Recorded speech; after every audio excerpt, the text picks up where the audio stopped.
Our other 7 o'clock game, we got Stanford, who's 3-4. Traveling to number 9, Miami, who's coming off their first loss of the season at 5-1. Miami favored by 30.5 points on ESPN. Ben Gulbranson for the Cardinal has gone 122 at 209, thrown for 1,535 yards, 7 touchdowns, 5 interceptions.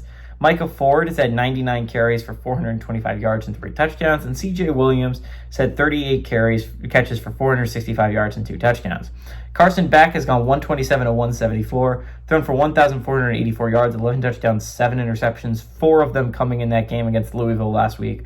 Mark Fletcher Jr. has had 86 carries for 446 yards and 6 touchdowns, and Malachi Toney's had 38 catches for 510 yards and 3 touchdowns. These two teams have never played, by the way.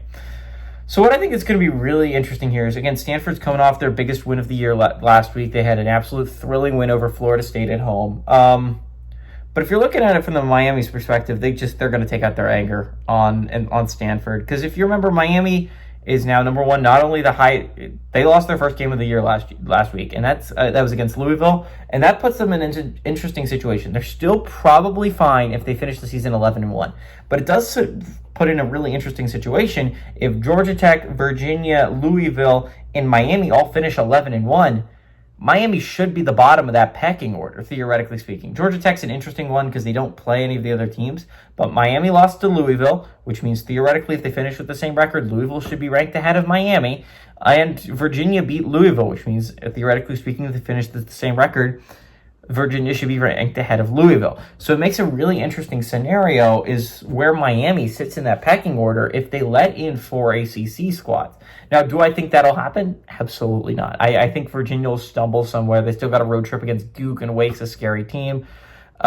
Louisville could easily end up losing to SMU in a couple weeks. Miami might lose to SMU next week and make this whole point moot, right? And that'll be a big game for Miami, so you got to be worried for a look ahead or a letdown here if you're Miami. But I think they're coming off one of their most heartbreaking losses of the season. I think they're going to want to get their anger out against Stanford. They're at home, which they were at home against Louisville too. But I think this is still a Miami team that can do a lot of great things. I think this is a Miami team that the ceiling is a national championship. But there were some points of emphasis that you got to point out against the Louisville game. I picked Louisville again. I think Louisville's a really good squad. They were in my college football playoff picks at the beginning of the year. I like Louisville as a team. I don't think it's as bad of a loss as people are making out to be. It was at home, so that's something for the Hurricanes that really sucks. But I still think that the schedule going forward is very, very not that bad. They have a road trip to SMU that is a little bit scary, and they have a road trip to end the year against Pitt.